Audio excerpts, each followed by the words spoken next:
¿Cómo les va?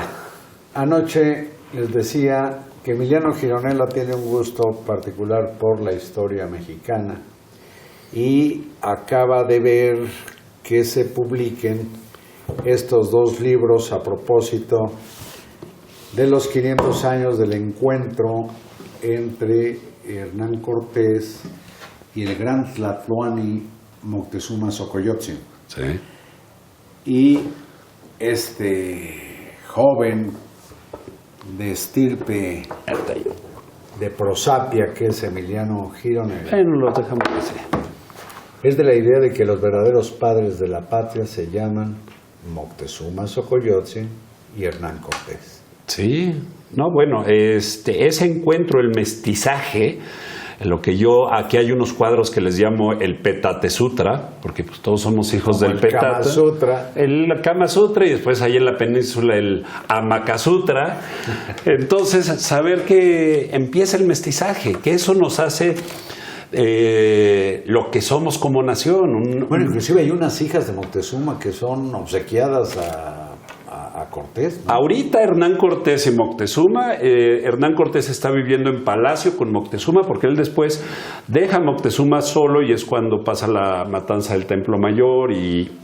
Lo deja en el palacio, o eso que le decían Palacio de Azayácatl, Sí. donde ahora está el Monte de Piedad. Sí, pero bueno, lo importante de este encuentro es que este es un proyecto que se presentó el 8 de noviembre en el... Pero yo te decía, ¿sí o no algunas hijas de Sí, claro, Moctezuma se las fueron? ofrecieron. Ahorita que con todo ¿Y las en el... tomó el conquistador? Sí, obviamente, y a la hermana también. Ahorita con lo de Me Too, don Cortés trajo la monogamia a México. ¿Por qué trajo la monogamia? Porque aquí no existe, aquí los pueblos autóctonos pues podían tener, tú utilizabas a las mujeres como uso de cambio o como ofrenda. Por eso era una tradición que cuando ganaran una guerra, los Derrotados ofrecían mujeres. los derrotados, por eso le Pero Cortés monógamo, Cortés era más mujeriego que Pero nada. trajo la monogamia en el momento que trae la religión. Lo que hay que entender es que Cortés la primera vez que está en la cárcel es porque no se quería casar con una española. Ella ya tenía su india taína y tuvo una hija, entonces lo metieron a la cárcel porque era prohibido. ¿Eso en Cuba? En Santo Domingo. Y entonces se tenía que casar con la hermana del gobernador, lo meten a la cárcel y dicen, sí, está bien, pero que bauticen a mi hija. Y él hace las alianzas bautizando y también con el tema de monogamia, que él cuando les dice a las mujeres que si quieren regresar a sus lugares de orígenes, muchas se quedan con los españoles que no hay que decir españoles porque la tropa de Hernán Cortés venían de todas partes de Europa. Sí, ni siquiera había el concepto de España. No, y prefieren quedarse por la cuestión de la monogamia. Sí. Bueno, sí existía Hispania para los romanos, Sí. que eran algunos lugares de lo que con el tiempo llegó a ser España. Sí. Pero en aquel entonces, hace 500 años, eran más bien los reinos de Castilla Sí. y Aragón los que dominaban la península, ¿no? Sí, sí. Y hay algo que tú sueles recordar a propósito de quienes hicieron la conquista, pero no es una idea tuya, sino de quién. De Alfonso Reyes. ¿Qué decía? Bueno, la conquista la hacen los indígenas y la independencia los españoles. Porque lo que hace Moctezuma se alía con todos los indígenas para tomar Tenochtitlan, que no se entiende de otra forma. Y se liberan los que estaban sojuzgados, Sí. como los queridos tlaxcaltecas, que solo la ignorancia hizo que durante mucho tiempo se les considerara traidores. Sí, y no fueron traidores, y lo que hay que entender es que Moctezuma tampoco era un débil, porque dice que era... Lo que se habla aquí también es de sexo y de drogas. Vale. Porque tú para entender que Moctezuma viese a Hernán Cortés como un semidios, hay que entender que para hablar con las deidades y para hablar con el mundo prehispánico antiguo, tomaban unos pulques y unas drogas que, bueno, podían pues era hablar con las deidades y veían a Moctezuma como el regreso de Quetzalcóatl.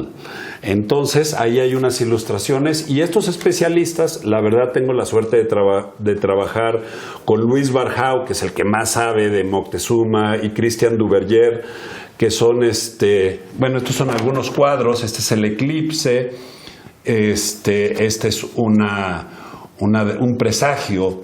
Aquí hay varios presagios.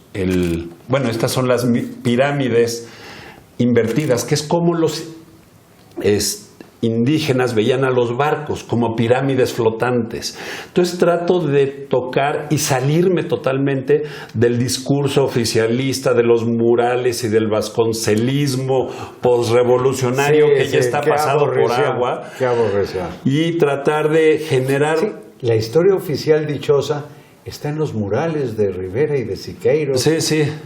Sí, pues te ponen... ¿Estoy bien? Sí. Esa es la historia donde ponen a la Malinche como una traidora, como con sífilis. Ahí, a Cortés. No, a la Malinche, que después se lo ponen a Cortés, también lo pone como sifilítico. Sí. Y esa historia es una historia que no tiene ni estrategia militar, tiene un discurso muy postrevolucionario. Ramplón. Esquemático y muy maniqueo. Sí, y ahorita que son los 500 años, yo ya le digo esto para estar en el discurso oficialista, la 0T, porque como aquí no lo toman, no hubo ningún pronunciación oficial el 8 de noviembre, que es el mero día que se conoció Hernán Cortés y Moctezuma, que tuve la suerte de hacer una conferencia magistral en el Auditorio Torres Bodet en el Museo de Antropología.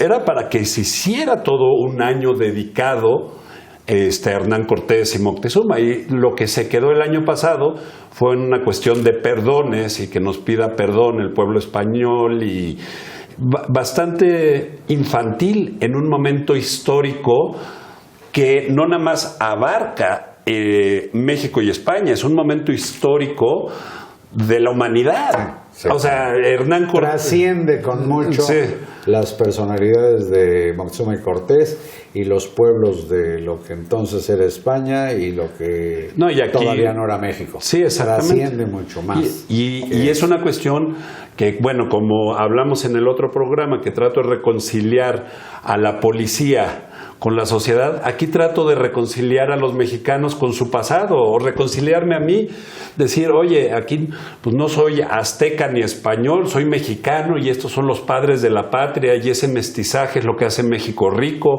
Que además Cortés era un promotor del mestizaje. Claro, y tú le tienes que decir a los españoles, oye, la tortilla de patatas y el gazpacho son platos mestizos. Igual aquí los chiles en nogada es un plato... la papa es peruana. Es mexicana. Y ya me los dijeron estos cuates que son unos genios. No, pues diles que yo te dije que, según entiendo, el pirata Walter Raleigh, que después hicieron en Inglaterra la reina Victoria, creo que lo hizo Sir. Sí. Llevó la papa de Perú. Sí, la llevó de Perú. Sí, a ver, ¿qué es lo que pasó? ¿Es mexicana? No, bueno, al rato también el Volkswagen va a ser mexicano. No, te lo explica Cristian, que el tomate, el maíz y la papa... Maíz, sí. El maíz, por cierto, de Puebla, donde yo nací. Sí, pero te dice que la papa también... ¿No te importó que yo nací donde se inventó el maíz? No. ¿Dónde se domesticó? Te domesticó. Por ahí, por la zona de Tehuacán. Pero eran los pueblos indígenas mexicanos tenían trato con Perú, con todos, y ellos mandaron la papa, y en la papa se alguien la llevó, ¿no? Alguien la llevó, bueno, en ese... Sí, porque trato como trato, pues quizás de aquí a Honduras máximo. No había... Bueno, cuando hablas con estos arqueólogos se saben todo, entonces te explican y lo que no lo inventan. Y si no lo inventan, pero te explican que es originaria de México y en Perú se desarrolló, eso sí. Y salvó del hambre a Europa. Mucho, sí, es como los suizos piensan que el chocolate, pues en México con el de Suiza no tiene nada que ver. El cacao. Sí, pero esa historia de la gastronomía, cómo la gastronomía sí puede ser mestiza y cómo el ser humano pone divisiones, pero ¿no? Fíjate, las divisiones, a propósito de lo que estamos hablando, a mí me sorprende que se siga manejando dentro y fuera de las instituciones el término indígena para mexicanos como tú o como yo. Sí. Y a mí nadie me dice mestizo, ni a un hijo de extranjero se le dice criollo. No, pues no. Es una manera de seguir marcando un racismo que nada favorece la asunción de la conquista de México. Pues es que es ridícula. Ahí si eres mexicano, no eres de los pueblos originarios, eres mexicano como tú y yo. ¿Es lo que yo digo? Sí, porque esas son discursos que separan. Y en última instancia, como que cuando menos los mestizos, pues somos, si se quiere hacer una reducción del mestizaje, pues somos hijos de padres violadores y de mujeres violadas, pero hay que asumirlo. Pero tampoco es cierto. Bueno, si fuera cierto habría que asumirlo, como tener una mamá de 2 cabezas, pues sería de todas maneras... Pero es que es el problema que tiene el mexicano y el discurso oficialista. Sí. Los españoles violaron. No, yo le digo mejor el Petate Sutra. Petate Sutra. Sí, y la Malinche no fue una mujer violada, fue una de las mejores, la mujer más poderosa y la que dio la liberación, la primera liberación del feminismo en el continente americano. Sí, pero en abono del masculinismo debemos reivindicar también a Jerónimo de Aguilar. Sí. Que se trajeron desde Isla Mujeres.